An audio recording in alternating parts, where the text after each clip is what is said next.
The USA has been updating its visa rules in the year 2025, and a lot of people might face long delays or even outright refusals if they don't pay attention. Now, on this video, we're going to be talking about these new visa rules and how to be one step ahead. If you're a returning subscriber, thank you for coming back, and if you're a new subscriber, thank you for stopping by. On this channel, we talk about travel tips, immigration tips, as well as foreign opportunities. So if this is something that you think you would be interested in, why not hit the subscribe button? And if you're feeling generous, you can share this video with one or two people that you know would be interested in the kind of content that we give here. Now let's go ahead to talk about the US. The American dream is still alive, okay? The American dream is still alive, so don't think that it is dead, all right? I have my laptop here, and we're going to just be talking about how the rules have shifted. Whether you're applying for student visa, visit visa, work visa, these changes could affect your chances. And stick with me till the end, because I really want you to hear update number 5, and it is a hidden opportunity for Nigerians who actually want to play it smart, okay? Now let's go ahead and talk about the first one, which is the increase of visa application fees. The first thing you'll notice is that USA has increased its visa fees, whether it is the F1, the B1, B2, everything has increased, even the H1B work visas. This might not sound like a big deal for some, but for some people, many Nigerians would apply without budgeting for the extra costs, like maybe something like the service fees, the service charges, the traveling to the embassy for interview. So please don't just save for the main visa fee. Also do your research and add all the side costs to your budget so that you're not caught unprepared, okay? If you want me to do a video about the new application fees for each of the visa routes, please drop it in the comment section. Just write application fees and I'll be happy to do that, okay? We'll break down what the application fees are for each of these routes, okay?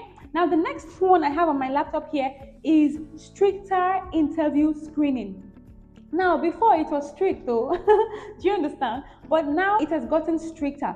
The US Embassy is actually tightening its interview process. Consular officers might now ask questions that they are normally not used to asking, okay, or they normally don't ask. They want to confirm that your intentions are genuine, okay? If you want me to do a fresh video, because I know I have that video already about how to answer interview questions in front of a visa officer. If you want me to do a fresh video on that, just drop in the comment section interview, okay? Write in the comment section interview, and I definitely will do that. An example of the kind of questions that you might receive: if you're a student, for example, you might get questions about your choice of course, how it fits into your life goals or your career plan, right? You know, stuff like that, okay? Your choice of career, your choice of university. They would ask questions to test your ties to Nigeria if you're a visitor, okay? Let's say you're applying for a visitor visa. They will ask questions that would test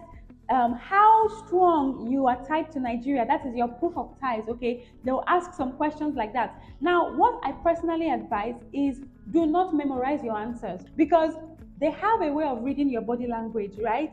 Be gentle, be patient, be confident, okay? One thing I've learned about answering interview questions is that officers are able to tell. They can easily spot inconsistent answers. They can easily spot rehearsed answers. So don't be too tense. As long as you're genuine and you have a good story and you know that your story is genuine, you will definitely scale through, right?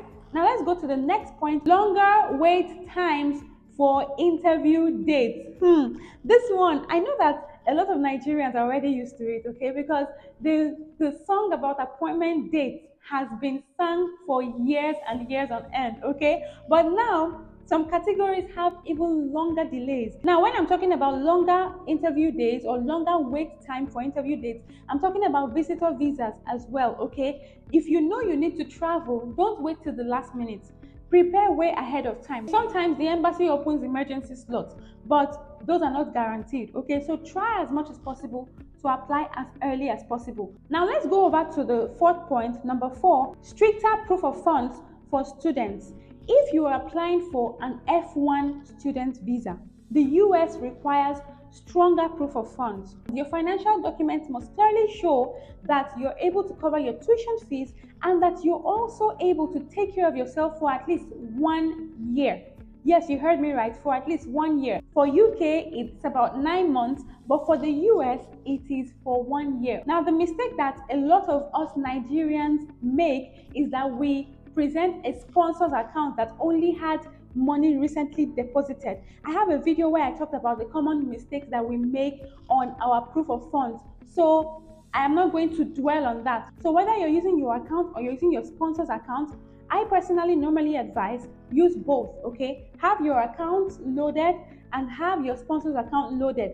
Now, I have a friend who applied with her account. Her account was okay, but she also included her parents' account. What is she trying to say in this sense? She's trying to say, if anything happens to my finances, my sponsor is my parents, and my parents also are able to take care of me. So if you have a sponsor, make sure that their account is also grown. It is very important. And in order to do this, you need to start preparing your financial documents early, way ahead of time. Let's go to the next point, which I told you is very important that I don't want you to miss. Okay, this is the big one. And the next one is the new rules on interview waivers. Now, the US has actually updated its interview waiver system. And so for some Nigerians who are renewing their visas, let's say you've gone to the US before and you're just trying to renew your visa, you might be allowed to skip your interview entirely, but only if you meet certain specific conditions. Now, if you want me to make a video about the interview waiver,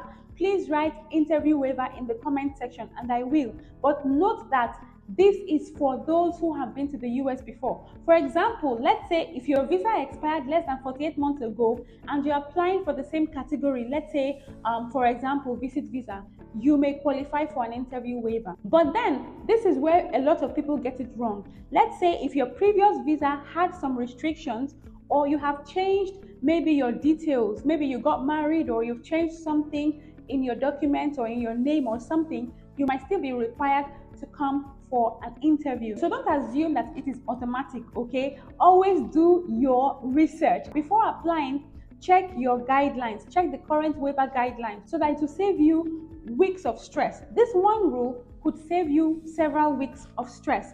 Now let's go ahead to number 6, more focus on travel history. I was telling a friend of mine recently because she wanted to travel to the US and I think she's been to just one African country, right? And I was telling her, my dear, just leave US alone. Leave US alone for now, right?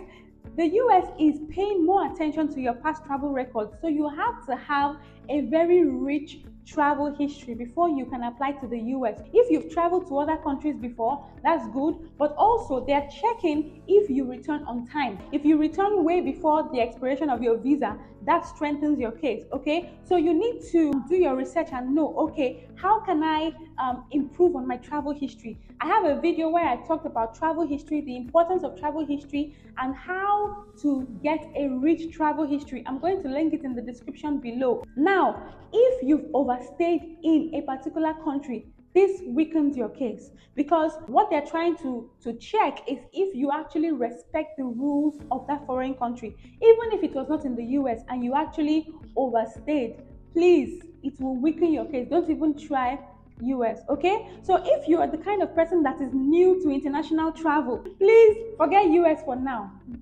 okay? Prepare to answer why you're going to the US and just have it at the back of your mind that it is 50-50. All right, you might get a yes, you might get a no, okay, but prepare to answer those kind of questions. And if you already have a strong travel history where you respected the rules of your travel to those countries, you can be prepared to highlight that in your interview, okay? Just chip it in somewhere, okay? It will help you. I'm almost done, okay? Let's move on to the next point. For those aiming for work visas, the H-1B and work visa updates. The US has adjusted the H-1B selection process. It is now more competitive and it requires a more careful application by your employer. So it is not business as usual, basically. The lottery system is now stricter, and if you have a fake application or a duplicate application, they are being filtered out more aggressively now. So if you're going through that route, make sure that your employer is reputable. Okay, make sure that your employer is reputable. Make sure that your employer knows how to file these documents appropriately. If you would like me to do a video on the in-demand jobs in the US that you can apply for your work visa, please drop it in the comment section. I will be happy to do that. Now let's go over to the last one, okay? The eighth update. This is talking about student work restrictions. Now, this is something that a lot of travel consultants do not tell Nigerians, okay, especially Nigerian students. Nigerian students under the US F1 visa, if you got into the US as a student, you're only allowed to work on campus during the first year of your study. There are stricter checks on illegal off-campus work, okay, and immigration officers are actively monitoring this in 2025.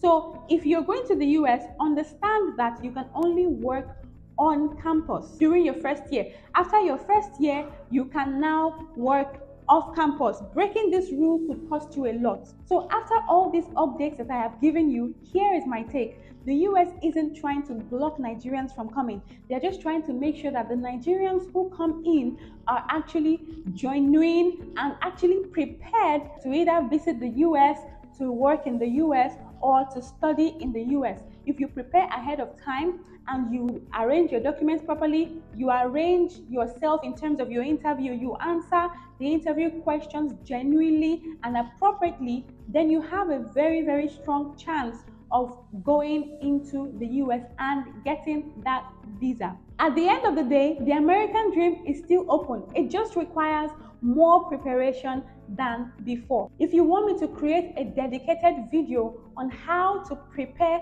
for a US interview in 2025, please drop interview in the comment section. Just drop interview in the comment section and I definitely will. If you like the content of this video, please give me a thumbs up, and if you're feeling generous, you can share this video with one or two people that you think would be interested in the kind of topics that I discuss. And if you're yet to subscribe, I want you to join our community. Please hit the subscribe button and if possible, smash the notification bell so that you know when I am coming online live to answer your questions, okay? Thank you so much for watching. Take care and stay safe.